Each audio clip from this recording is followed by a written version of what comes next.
Episode 332. Whatever money we make, let's put it into a scholarship fund and let's give it away to kids who need the money. 2/3 of the money that we raise every year goes to kids who want to become technicians. And because that's where the need is. They need the help. And so over the years, as I say, we have over 3,000 kids who have benefited.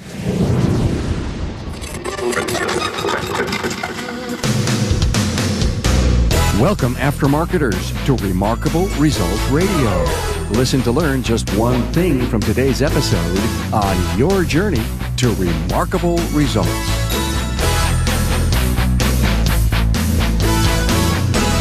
Hey, hello, and welcome to the Automotive Aftermarket's Remarkable Results Talk Radio, and to episode 332 with Legacy Aftermarket professional Mort Schwartz. You may recall that I was honored with the Mort Schwartz Excellence in Education Award from the Auto Care Association in 2017. It is only fitting that I bring you one of the most vibrant voices of the aftermarket to my audience. It was an honor to get to know Mort and to hear his wisdom and value his accomplishments in helping shape our aftermarket. Besides talking education, scholarships, and the service professional, and his view of the future, you'll also get a great history lesson on the evolution of our aftermarket as Mort was in the thick of it, pulling and pushing levers as we progressed. Hey, Carm Capriato here, thanking Federal Mogul Motor Parts for their support of the Aftermarket's award-winning premier podcast. They are the reason you enjoy these great aftermarket interviews. You know the brands. You've embraced them for years. Moog, Felpro, Wagner Brake, ANCO, Champion, Seal Power, FP Diesel, and more. They're the parts techs trust. Get more information on these brands and the great programs for you at fmmotorparts.com. Hey, welcome new Facebook friends of the podcast, Larry Broussard, Mandy Bradshaw, Brian Bowker, Sunil Patel, and Brian Cease, and my newest LinkedIn connections, Cassandra Dorr, Todd Fleming, and Bill Orsborn. Thanks for every social connection you've made to the podcast. Connection's easy. RemarkableResults.biz/social. You know, and I love to hear from you. I read every email because I want to know what's on your mind, what you like about the podcast, who you'd like to hear from, topics we need to discuss on the Town Hall Academy, and if the stories have impacted your life and your business. Your emails are the fuel for the engine of educational value of Remarkable Results Radio, so don't hesitate. Sit at the keyboard or tap in an email on your smartphone. It's Carm at remarkableresults.biz. The podcast is available on so many listening apps, and I always appreciate your subscription. I know you'll love my app. If you don't have one favorite of your own, it's available on your Apple or Android app store. Just search for Remarkable Results Radio. Download and start enjoying over 350 audio learning storybooks where aftermarket wisdom reigns. Now, meet Mort Schwartz, partner at Schwartz Advisors, an M&A advisory company. Now, when I was awarded the Mort Schwartz Excellence in Education honor in 2017, I made it my goal to get to know Mort Schwartz. We met at Apex 2017, and it felt like we were old friends. That's how Mort is, a super down-to-earth person who has done plenty to shape our industry. I approached this interview with a legacy mindset to highlight the history and growth of our industry, but to also look at Mort's view of today and the future. He shares for you an important acronym called CASE, C-A-S-E, that he says will shape our future. For years, Mort had a large influence with the way parts got to market. He was one of the original founders of CarQuest, a former chairman and CEO of Strauss Discount Auto, Import Parts of America, Thermo King of Northern California, and Chancellor and Lion. He is currently a trustee at the University of the Aftermarket Foundation. He was a past director of WORLDPAC, Illinois Auto Electric, and Thermo King of Northern California, chairman of the APAA, AWDA and CAWA, and also founder of the Global Automotive Aftermarket Symposium, and inducted into the Automotive Hall of Fame October 2008. Other awards include AWDA Man of the Year, MEMA Triangle Award, APAA Executive of the Year, AWDA Lifetime Achievement Award, and Automotive Hall of Fame Distinguished Service Award. I've listed more distinguished positions and honors of Mort on the show notes page. Now find those and the talking points of our interview at remarkableresults.biz/E332. Also, find a link to the University of the Aftermarket Foundation scholarship, and don't hesitate to consider someone you know to apply. A highlight of Mort's work is with the Global Automotive Aftermarket Symposium, GAAS. Now, after 19 years, GAAS was combined with the University of the Aftermarket Foundation to provide scholarships to young students who want to enter the aftermarket. Mort is happy to report that up to 2/3 of the awards go to students who are enrolling in the automotive trades. Now, on the show notes page, find a link to the University of the Aftermarket Foundation scholarship, and don't hesitate to consider someone you know to apply. Mort realized years ago that the service professional needed support, marketing, inventory, service, and training from their supplier in order to drive their success. And so much of what we have today in our industry is because Mort was there. Now listen to Mort Schwartz, another Aftermarket Legacy interview. Hey, a warm welcome to Mort Schwartz, co-founder and partner at Schwartz Advisors. Hello, Mort. Good morning. Honored to be here with you. You're an aftermarket leader, inducted into the Automotive Hall of Fame, a champion of automotive aftermarket education, an unbelievable volunteer that's made a huge difference in our industry. And I still believe to this day you continue to have the pulse of what's going on in our industry. I'm not sure about that. I like to observe what's going on, and there's a lot of things going on. That's what's so exciting about this industry. There are always changes. Yeah, I know. And thanks for being so humble. I'm going to put a list of all of your great positions and accomplishments on the show notes page of this episode, and I really encourage our listeners to go out and take a look at what Mort has done throughout his career in the industry. And I'm excited about doing this interview with you, Mort, because I classify you as a legend in our industry, and you've had the opportunity to see the evolution of our industry over so many years. And, you know, where we are today is because of what happened yesterday. Can you cite some pivot points throughout the decades, that have really helped shaped our industry?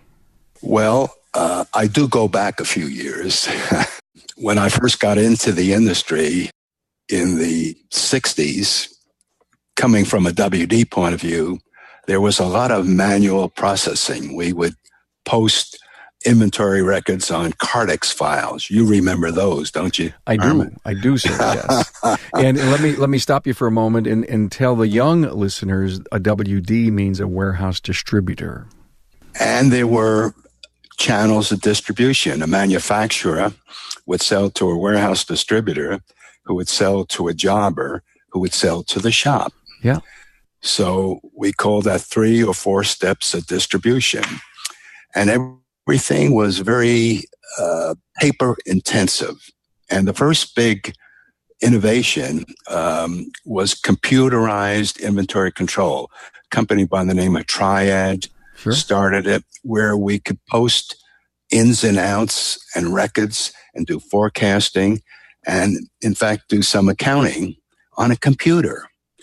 And that was a big, huge step forward. That was 60s, 70s? I mean, that was big moves. Yeah. Mort, do you remember how big those computers were? Oh, huge. They were huge.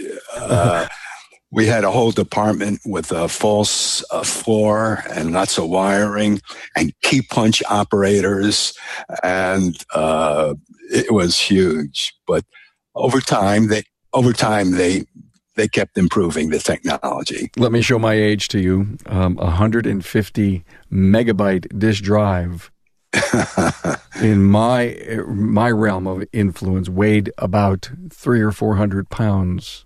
Yeah, amazing to where we are today. And today we send 150 megabytes over the internet in probably a minute or less. Yes. Unbelievable. So, but it was also really tight back then. Wasn't the WD sold to the jobber? They didn't skip around, and it was a very succinct distribution channel. It was. And each WD did his own marketing, his own purchasing. And in California, where we were located, we catered to that vehicle distribution.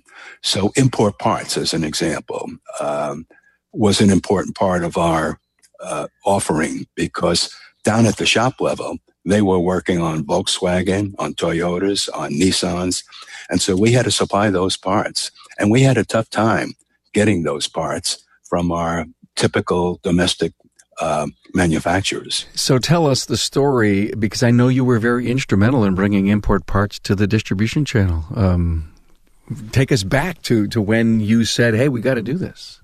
Because of the fact that we were missing business, and all of a sudden there were these distributors like Beck Arnley, Bapgeon, IAP, a lot of small companies that catered to niche markets for certain automobiles, primarily the Volkswagen in those days. And we said, we're missing a lot of business, so we better get into it. And so we started buying from some of those same sources, and we started innovating with our domestic suppliers and said, hey, you better get into this. And one of our manufacturers, Marymount, actually started a company called World Parts. And they started sourcing parts from OEs. And that's how we became a better supplier to our jobbers and in turn to our shops. Wow, you're bringing me back to think now. Now you're really, wow, the gray cells are moving here, Mort. I remember World Parts. Wasn't there a company called Ludwig? Oh, yes. Yes. Dana Corporation acquired that company, and then NAPA acquired that company. And they were specialized in German parts, as the name Ludwig it's great to have would Mort imply. as a serious listener. Wow, so interesting. You're just mentioning the word consolidation. Serious listener of the podcast. I bought this person. Because consolidation's been going on forever.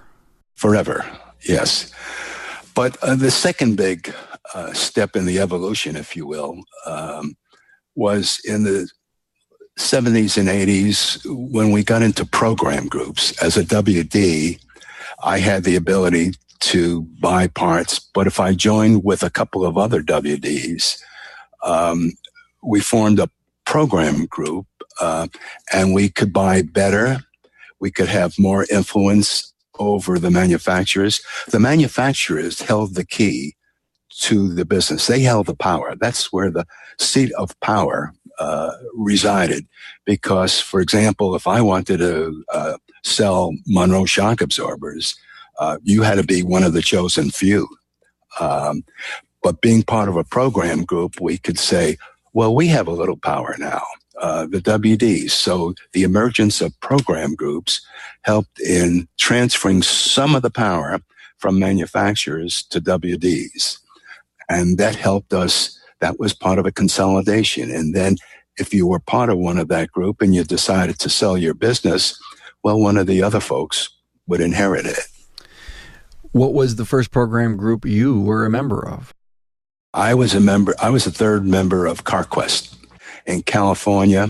We were the CarQuest distributors.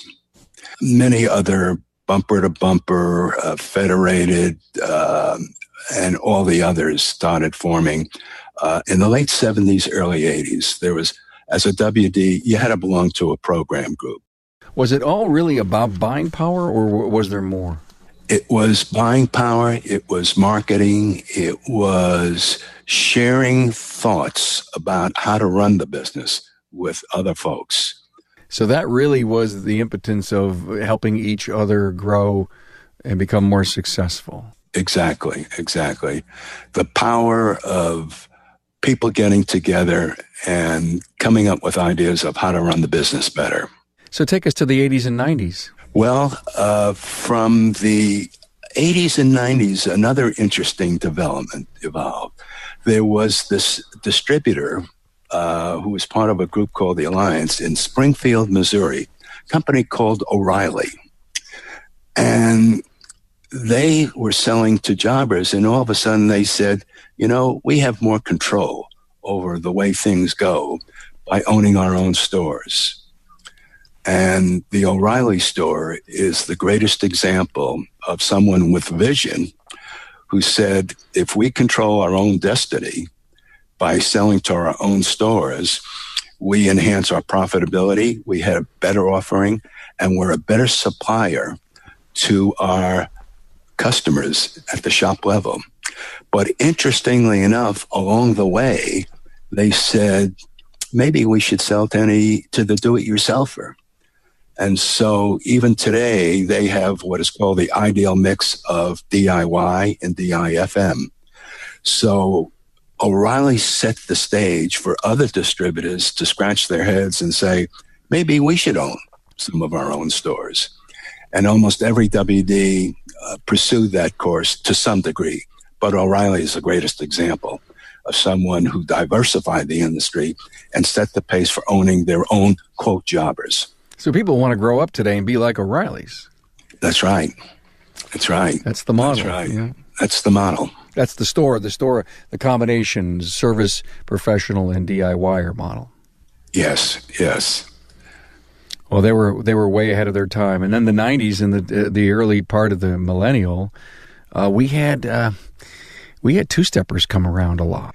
Yeah, well, technology drives a lot of aspects of life in every business. And there was a little company in the import parts business who said, my God, manufacturer to distributor to jobber to installer, that's a lot of steps. Why don't we buy from manufacturers and use our knowledge of import parts and buy OE parts and just sell it directly to the shops? So we call that a two-stepper. And a company called WORLDPAC, which is an amalgamation of 3 or 4 companies in the import part business, said we're going to start selling direct to installers and bypass this WD. You could call us a WD or a jobber or a combination of both. And that set the pace for two-steppers. And that trend is still continuing. I'm talking with Mike Zralik, a technical product specialist with Federal Mogul Motor Parts. Mike, are you an extension of the technical support center we all know as Garage Guru? Most definitely. I spend a lot of time there. I'm involved in all the classes that go on there. I actually host classes there, such as our ASC test prep courses. So very much so an extension of that.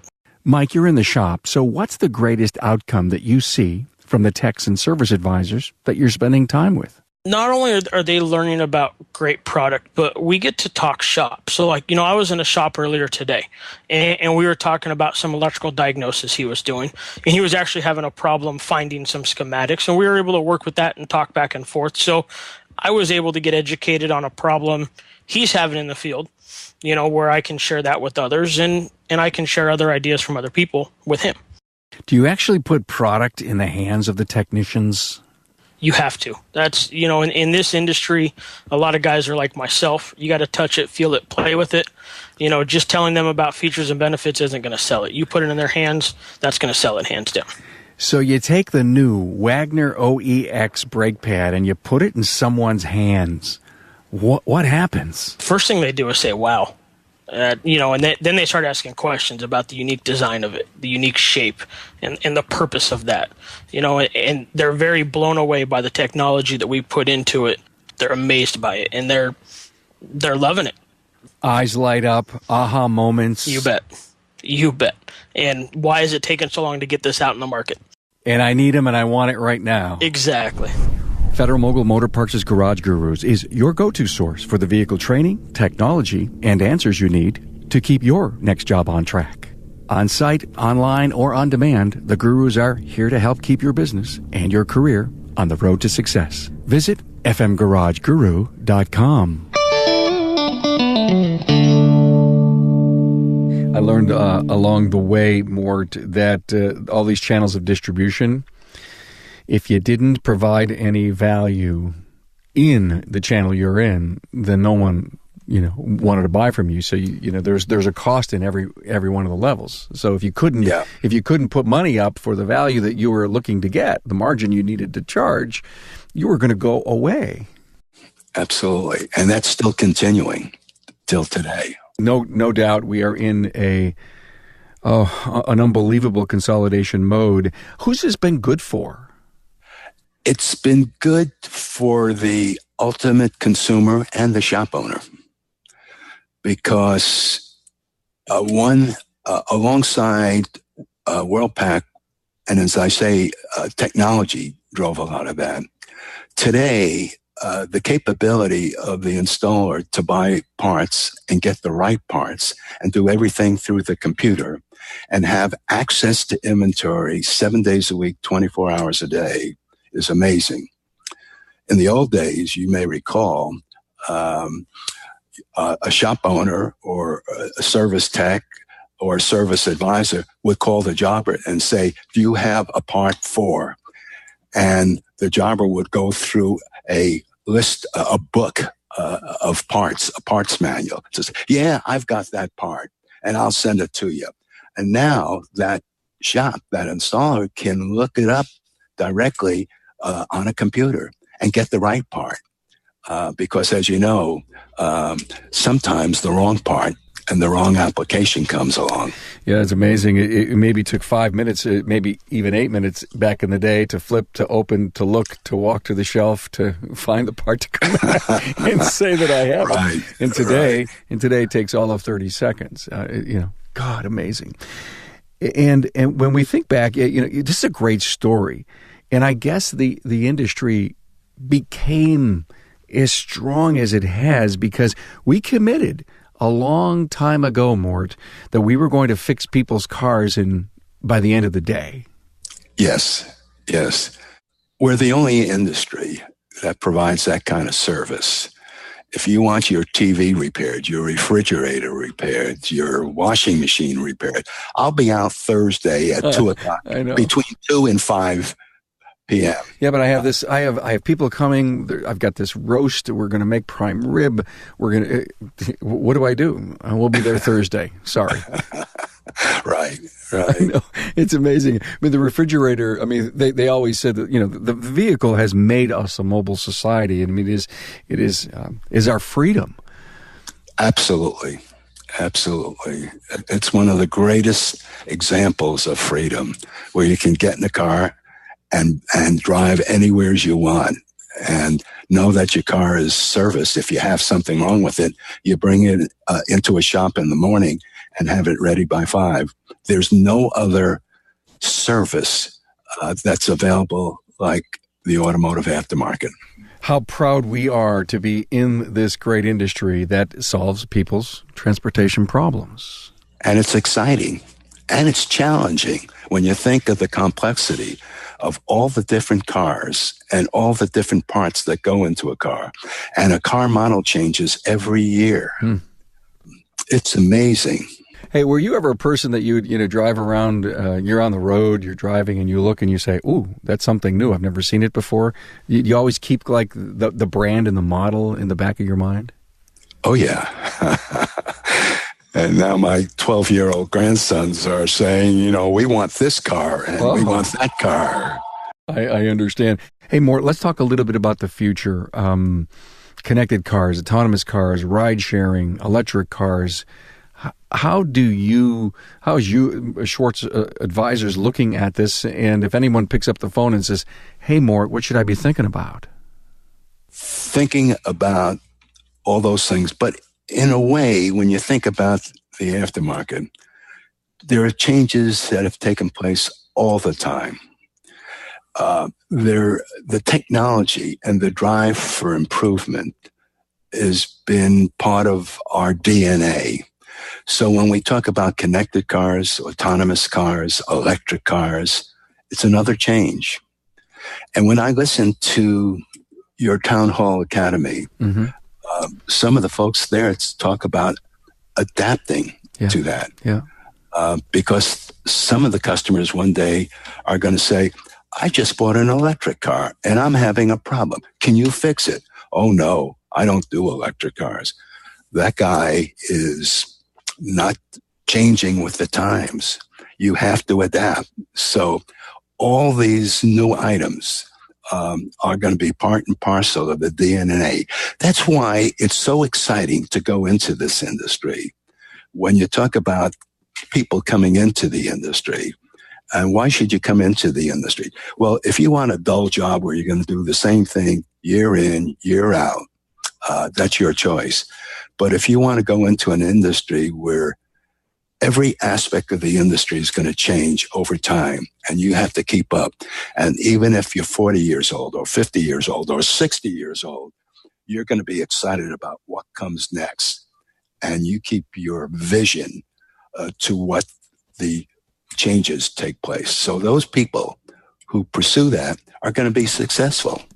I love your attitude, and it is the exact right one to have. Our industry has been resilient. Can I say that word? Is that a good word to say, that we're bending, we're changing, we're adopting, we're accepting? And you bring up a great point.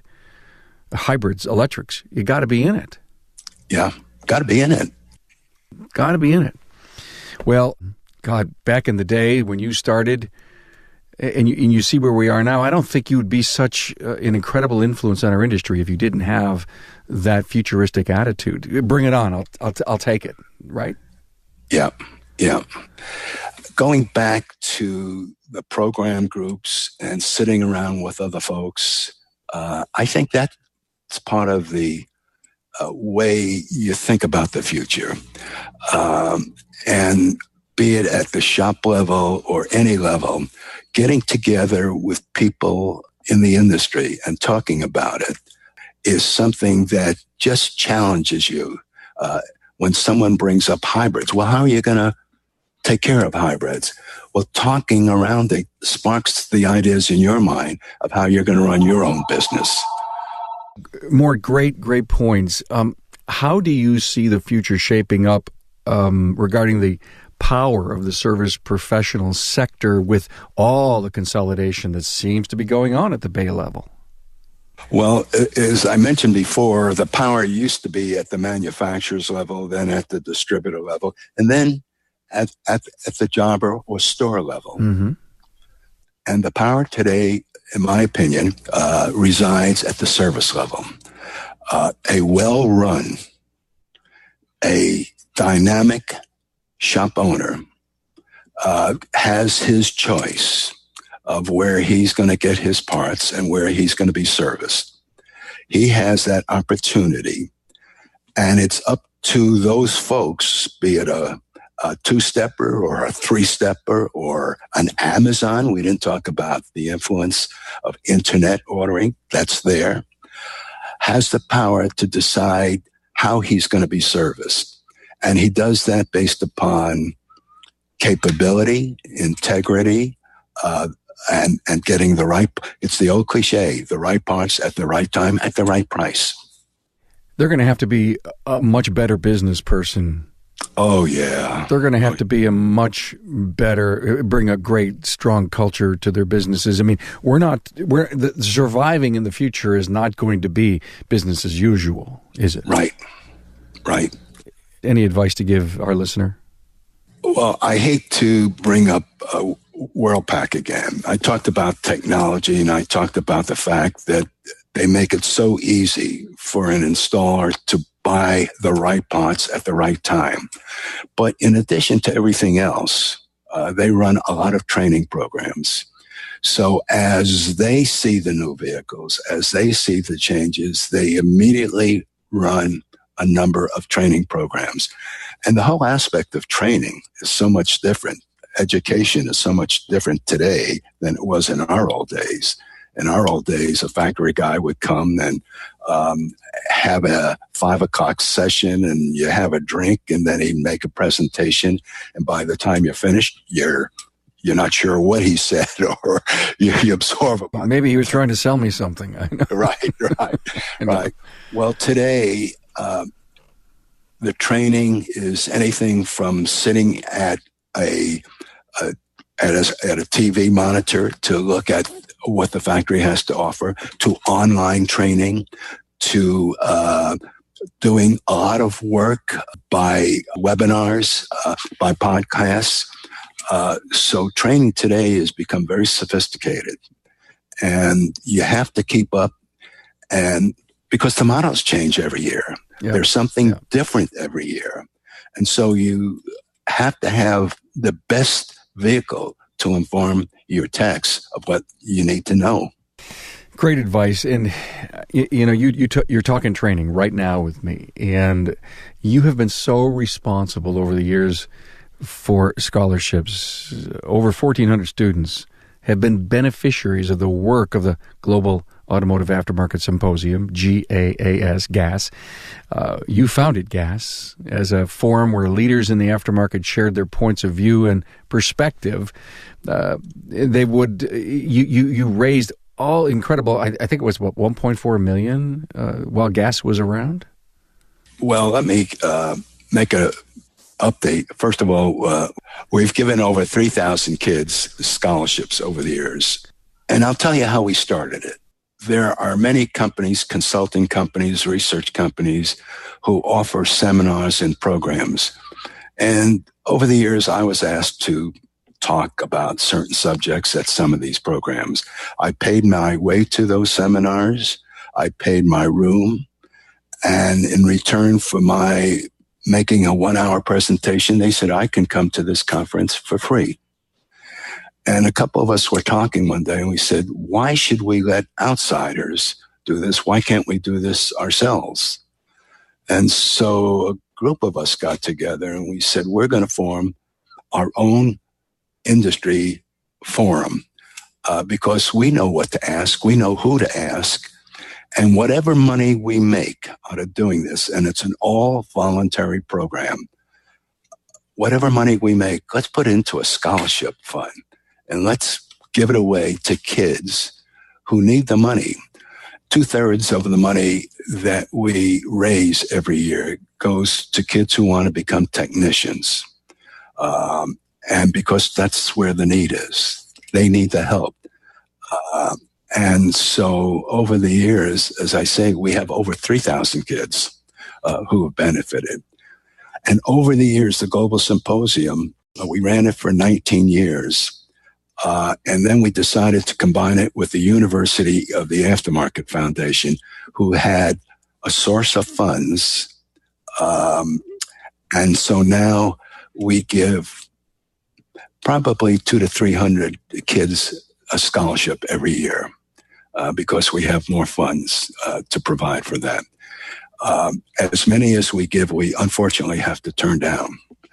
But we look for kids who seem to have the aptitude, the interest, kids who work on cars, kids who have part-time jobs, working in various segments of the automotive aftermarket.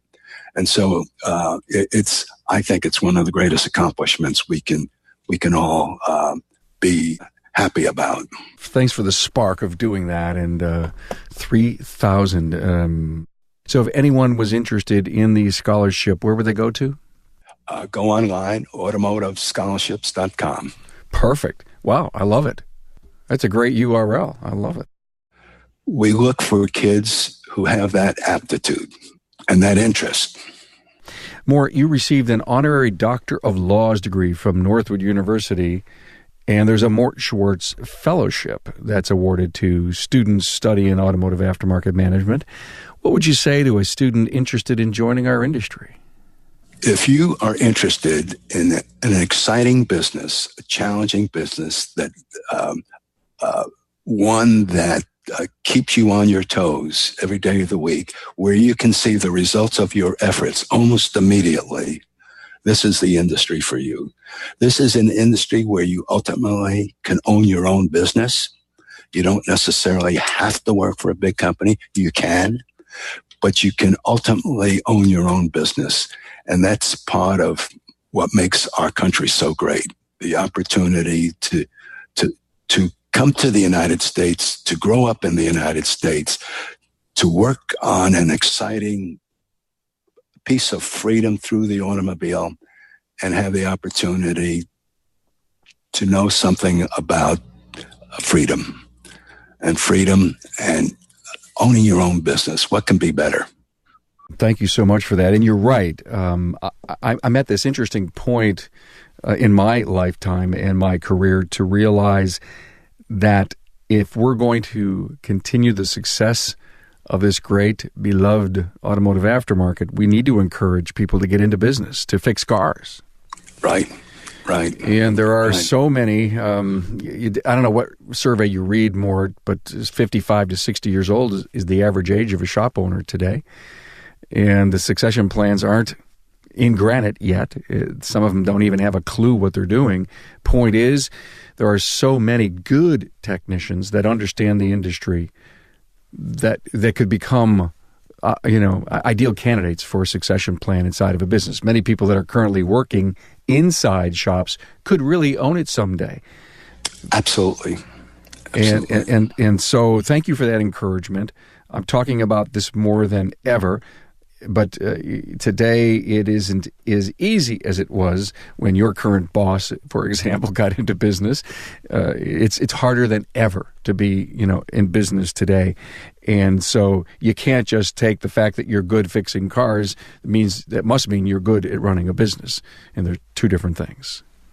When you talk about coming into the business, I recently had a very pleasant experience. A neighbor of mine said their son is in high school, and that high school fortunately has a automotive shop program. And my son has no interest in going to college. He loves working on cars. He's a pretty good student. Would you talk to him? Because I want him. I'm a college graduate. My husband's a college graduate. He works for a big company. Unfortunately, he recently, there was a consolidation, and we didn't want to move to the other side of the country. So he's looking for a job. And my husband is trying to influence my son that he has to go to college because needing a college education is important. So I talked to this young man, and he was so enthusiastic about he and the buddies in his class about rebuilding an engine and maybe going to work for a company that you well know. And he goes to the SEMA Las Vegas show every year on his own just to see what's going on. And he says, I want to work on cars and I want to own my own business one day. And my father doesn't understand that. Would you talk to him? So instead of me talking to the kid, it ended up with me talking to the father and saying, this young man has a plan. And he's going to UTI and he's applied for a scholarship. I don't know the results of it yet, but I'm sure he's going to get one of those scholarships. And he has a plan to work in a shop for a couple of years and then ultimately own his own business. I love it because you had me on the edge of my seat as I was listening to your story because you were recruited to convince him not to and to go to college until you heard his story. And in effect, he is going to college because UTI and other programs like that, aren't they the same? Yeah, they are. He's going to college for what he passionately wants to do. Exactly. Exactly. And when you can connect, Mort, you know this better than I do. When you can connect your passion and actually do it as a career, you never work a day in your life. That's right. Someone recently said, and I don't know, it was probably a very famous author that says, if you had all the money in the world, would you still do what you do? And if the answer is yes, then you found your passion. Yeah. Then you found your passion. I love it. So go tell my dad I'm not going to go to school. I'm going to be a technician. Well, did you talk to the dad? Did you talk to the dad? I did talk to his dad. And at first his dad was saying, well, but yeah. And then by the end of the time, when I convinced him that the opportunity to own your own business, he thought for a moment. He said, I wish I had that opportunity when I was in high school. I said, it's never too late. That is such a great option in our industry is to own your own business someday. But Mort, you know this better than anyone. The opportunities in the automotive aftermarket are huge. Yes. They're huge, from the parts side to the marketing side to the engineering side to the operations side. So many young people, I think when they finally realize when it's time to get out, and even if they're going to be a technician, they can stay in this industry and then and very possibly say, I like it, but I don't. But I met someone over here, and there's an opening. We're one of the fourth or fifth largest GDPs in our country. It's a big industry with a lot of opportunity. Absolutely. it's the greatest opportunity, I think, for anyone wanting to pursue a career instead of a job. Do you want a job? Fine. Do you want a career? That's a little different. And so prepare yourself for the future, because you're going to be part of an industry where things change and where there always will be opportunities. Boy, I tell you, it's a big word. You just used the word change. And think about the tech that is coming out every day. Think about the technician taking on a challenge of a vehicle that's just come in the shop and he's never seen the challenge before.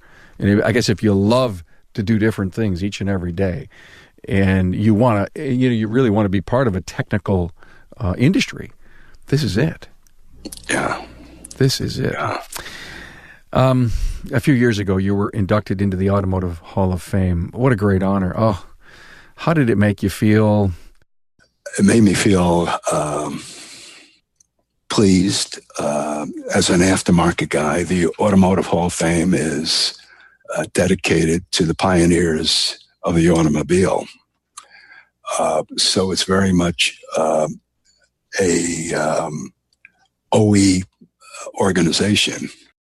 And fortunately, there were a few of us who said we had pioneers in the automotive aftermarket. And so we just kept knocking on the door, and a couple of us got involved, and we pointed out to people who should be honored. And fortunately, one day they said that the things that we've done in education and scholarships is interesting, because some of the kids who we give scholarships go to work for car dealerships, or they go to work for car manufacturers, because that's where they want to pursue a position.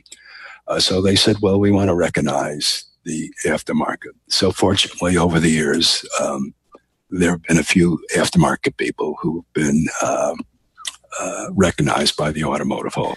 Well, congratulations. What an extreme honor. And talk about education. When I was honored with the Mort Schwartz Excellence in Education Award from AutoCare in 2017, like you, I was just in total awe that I was selected amongst one heck of a group. It's your award, and when I saw you at Apex this past year, I said, so where'd they come up with the award? And I think you said I may have missed a meeting. But you're too damn humble, because obviously you've done so much work around education for our industry. And I'm not even sure you get enough credit for all that you've done and the passion that you have for making sure that we're bringing up our youth and that we're targeting education into the industry and making it such an important strategy to be successful. And I am so honored to have gotten to know you and to meet you and to actually have your namesake award sitting on the office wall. Well, it's well-deserved, because the work you do with the Town Hall Academy is amazing. At my point in life, unfortunately, I don't get out. Some of the greatest pleasures I have is just walking into stores, walking into shops, seeing what's new, seeing how guys are operating. I feel for the service sector. The small 1 or 2 bay shop owner has got a challenge to keep up with the technology, the cost of doing business. So I love doing that. But at my point in life, I don't have the ability to go out as much as I can. But I watch as much as I can the Town Hall Academy, and I listen to the folks you bring. You do an amazing job. Well, thank you, Mort. So good to hear you say that you love to visit shops. Oh, yeah. What's your message to the continued success for the service professional? Keep abreast. Listen to your Town Hall Academy. Just the ideas that are presented. It's the power of people getting together and sharing what they do And that ignites ideas of how to run your own business. I talked about that in my early days as a WD and how we formed the program groups. And it's not only the buying ability to buy parts at a better price, but the ability to share ideas about how to run your business. And just listening to your program on Fridays, you get it done. Wow. Who would have ever thought that I'd have a testimonial and a commercial from Mort Schwartz for the Town Hall Academy. Oh, my God. Honored. Hey, what's next for Mort Schwartz? I use a funny example. When I went to college, and I did go to college, I love sports. And I tried out for a couple of teams and never made it. I was never good enough. So the next best thing was becoming a cheerleader. And so I became a cheerleader because I love sports and I love participation. And I wasn't good enough to be on the team. So I became a cheerleader. And as I sit back now, I say, I may not be good enough at this point in my life to be as active as the younger people, but I can cheer on the industry. So my next step is I think I'm going to become a cheerleader for the industry. I so love it. Wow, what a you know what, there wouldn't be a better cheerleader than you. Wow. Thank you so much for being on the show. I learned so much more than I had in the past about you. And again, I just want to encourage everyone to go to the show notes page.